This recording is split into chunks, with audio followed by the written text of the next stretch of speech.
I was so tempted to judge the quality of my testimony off of the emotional response of the people listening. And here's what I changed about my testimony now. Well, it is officially one of my least favorite days of the week, laundry day. And I mean, let's be real. I clean my clothes often, but I hardly ever wash my clothes. I wash my clothes, but I don't like to fold them because it takes forever. I have ADHD, and not just that like self-diagnosed kind. I got the kind you get put on medicine for. Closing this because my family's downstairs. But, you know, some people find this thing therapeutic, and I do not find it therapeutic. It's like the worst. So I said, hey, you know what? If I'm going to have to fold these clothes, I'm going to set up my camera, slap on a mic, and word vomit all over you guys, because I've been thinking a lot, some more, because I'm a classic overthinker, and I've been thinking about my wife. You know, we're going on 10 years married in June, and it's been great.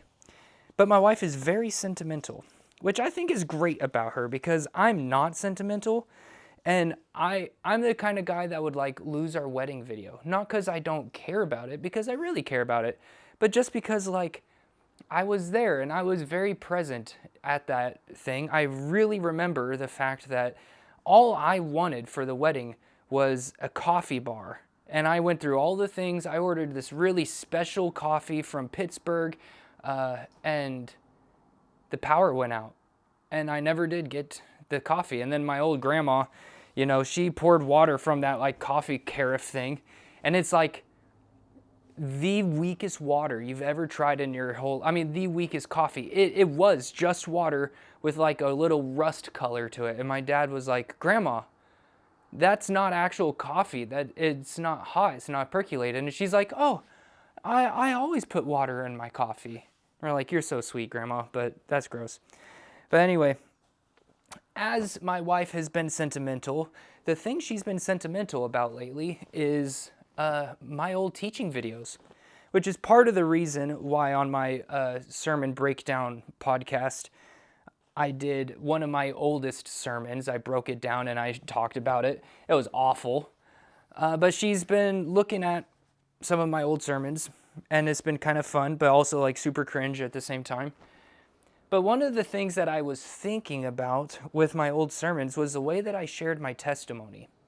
Now, for those of you who don't know, testimony is just a way that God intervened in your life at some point. 90% of the time, that is going to be like your salvation story, but it's not always your salvation story. Sometimes it's like, hey, I was hooked on crack, and now I'm not hooked on crack anymore, right? God helped me be crackless. Anyway, so I have a pretty intense testimony, I guess. I dealt with depression and anxiety and suicide my whole life, and it was so intense that I ended up writing a book about it called Darkness, which is all cool and fancy and stuff. But when it came to my earlier years of preaching, I used to think that if I could like get a way to share my testimony in my teaching, then all of a sudden my teaching was going to be powerful, because I have a very emotional and very like heart gut punching story. But now I've been teaching for several years, and I super change how I share my testimony. And so I looked online and I was like, I just typed in on YouTube like how to share my testimony. And maybe that's what you typed in and now you're on this video. I don't know. And I'm glad that you're watching this, because I think that I can help with this. Because I don't want you guys to make the same mistake that I did.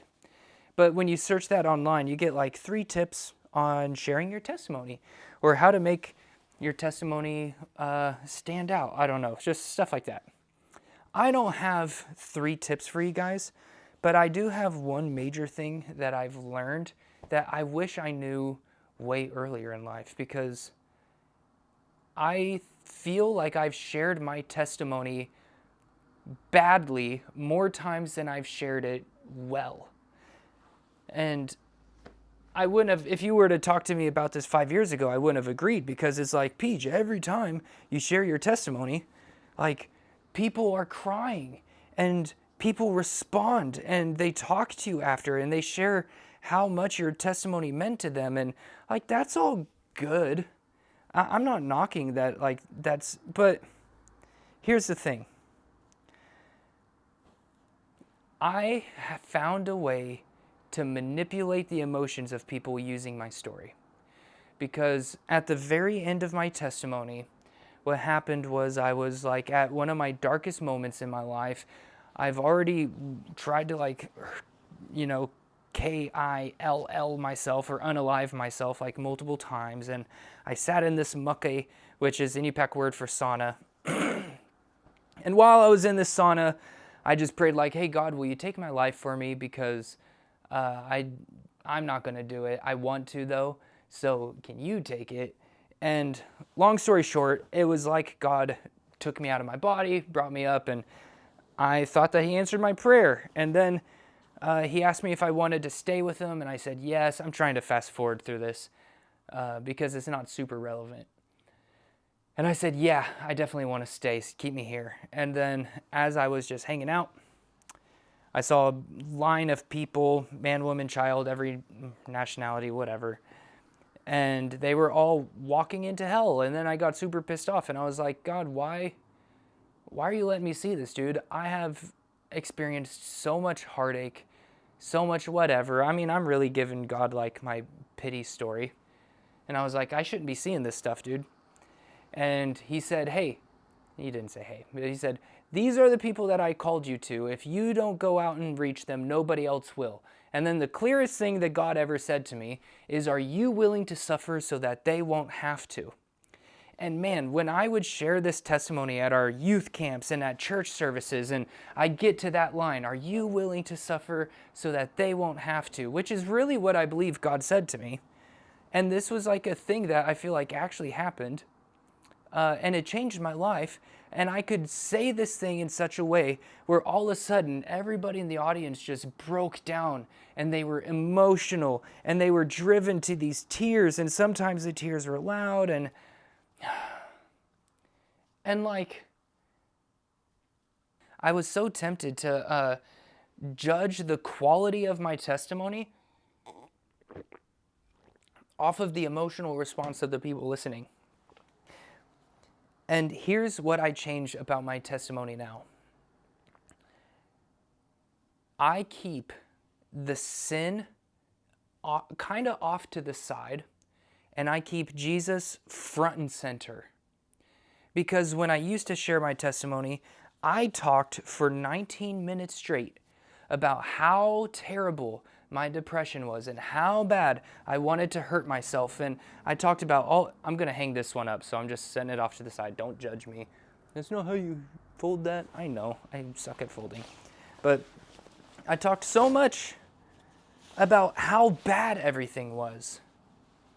And then at the 20-minute mark, I'm just like, but you know what? Here's this mucky story. I would share it really quick. I would gut punch the people. I would look for the tears in the audience. And then that was that. And the people would leave the audience, or the audience would leave the church or leave the place. And what they would be thinking about is how sad my life was. And I don't feel like many people left thinking about how powerful God is. Here's the thing about your testimony. Your sin isn't the highlight of your story. God worked around your sin, sure. He met you in the midst of your sin, sure. But the power of your story is the fact that God saved you at all. Because, take my wife for instance. My wife has always had this temptation of believing that her testimony was boring. And sadly, I was probably, I never told her testimony was boring, but she probably compared hers to mine, if I'm being honest with myself.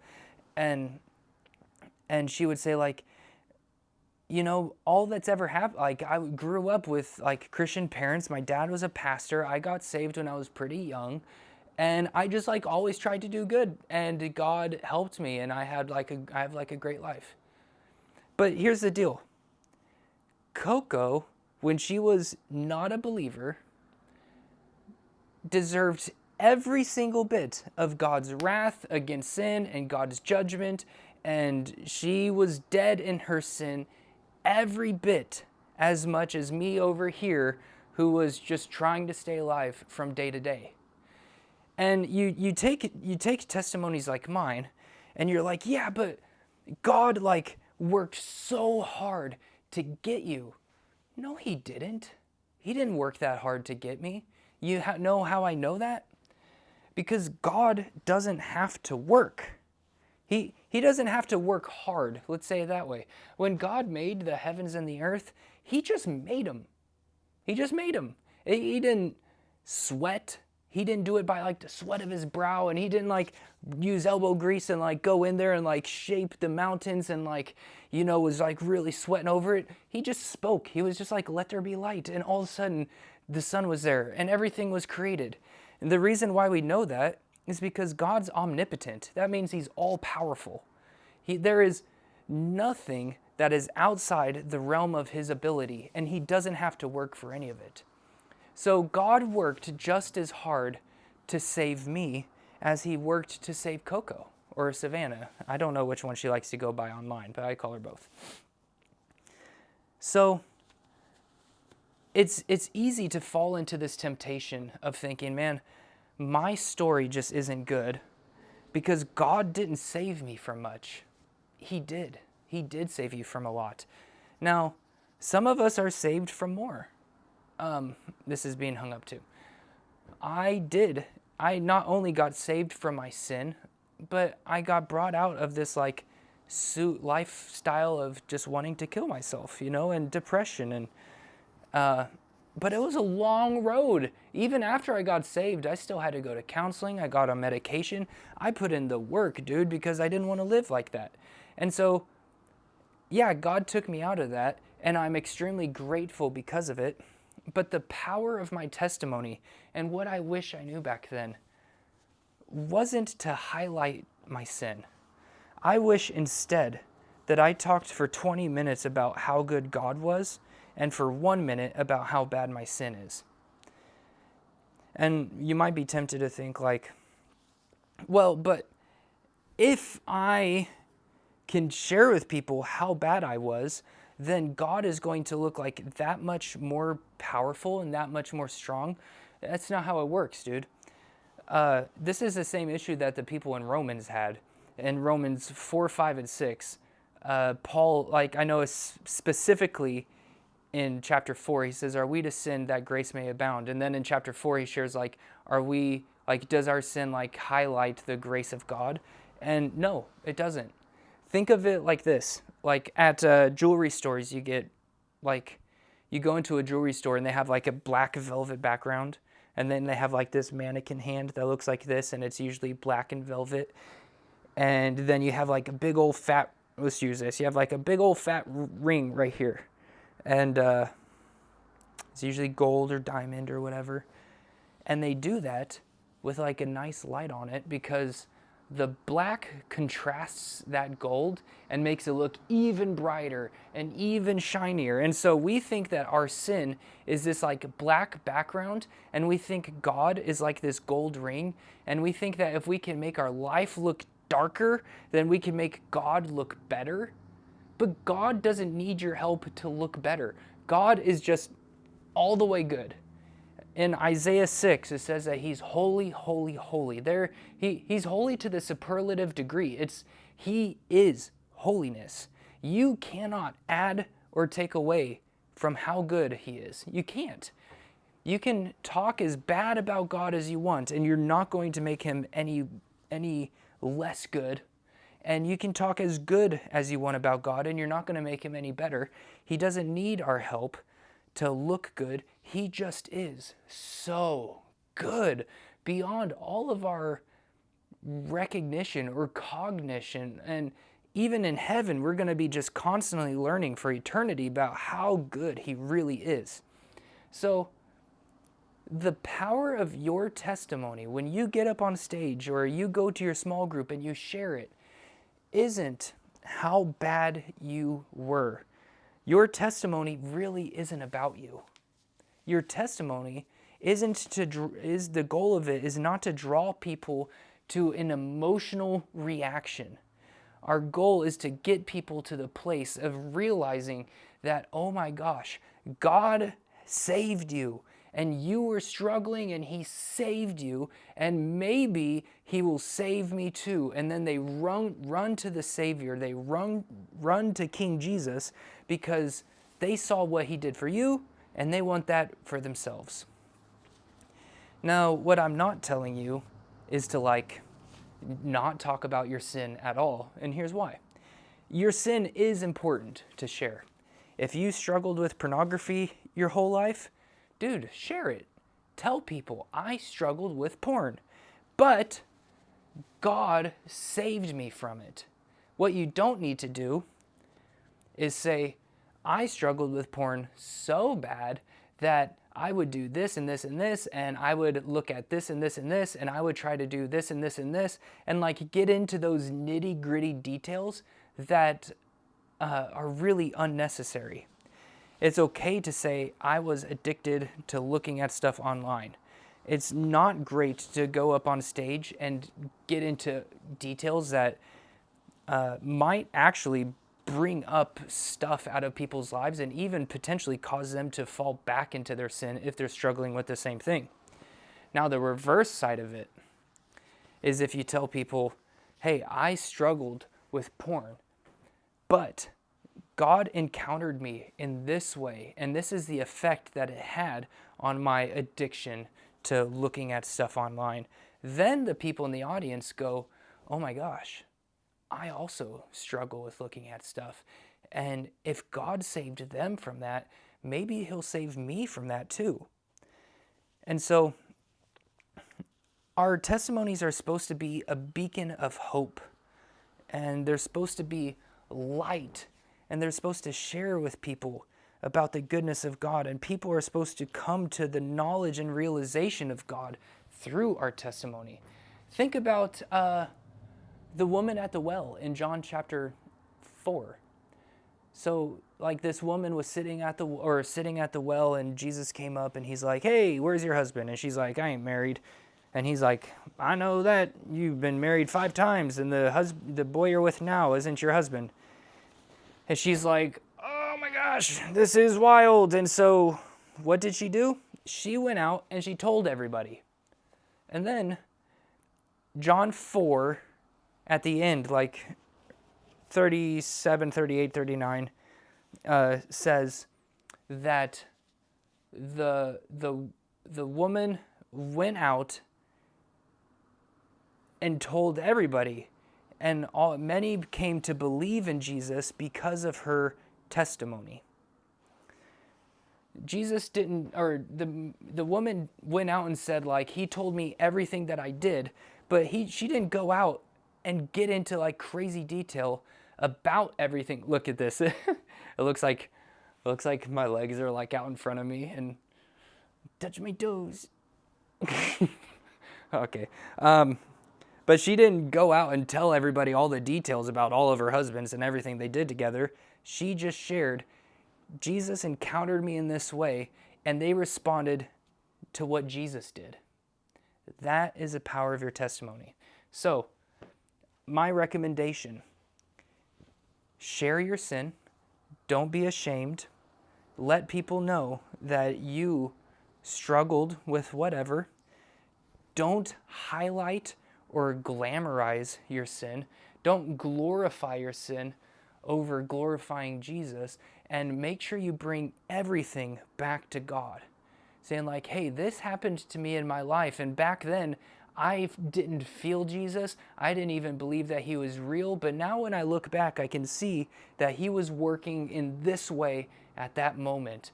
And you can really show where God was at in the midst of your sin and the way that he was slowly bringing you back to himself. And then you can tell people I was dead in my sin, and God brought me out of death, and he brought me into life. And this is why I have a strong testimony. And this is also why my wife Savannah has a strong testimony. It didn't matter how bad she sinned in her life. She deserved death just like me. And just like me, God plucked her out of death and brought her into life in him. And now she gets to live her life free from sin. And I get to live my life free from sin. And in Christ, we have all of the things that Jesus gives us, right? We have love, joy, peace, patience, kindness, goodness, faithfulness, gentleness, and self-control. We are adopted as sons. We have the Holy Spirit. We are given spiritual gifts, and we can act out in spiritual gifts. And out of all things, we are able to please our Father. I didn't get more of that because I was saved from suicide. She didn't get more of that because she lived a better life before me. God encountered us differently, but also the same. Now, on the flip side, like, I may be more thankful that God saved me from that because, like, the Bible talks about he who's forgiven much loves much. So yeah, that's one thing, but that's not the testimony. The testimony is that God saved me. And so I don't know. I'm done folding now. I got to put all these stupid clothes away. But thanks for joining me. If you guys are going to share your testimony, those are just my, that's just a thought. I'll see you guys next time. Bye.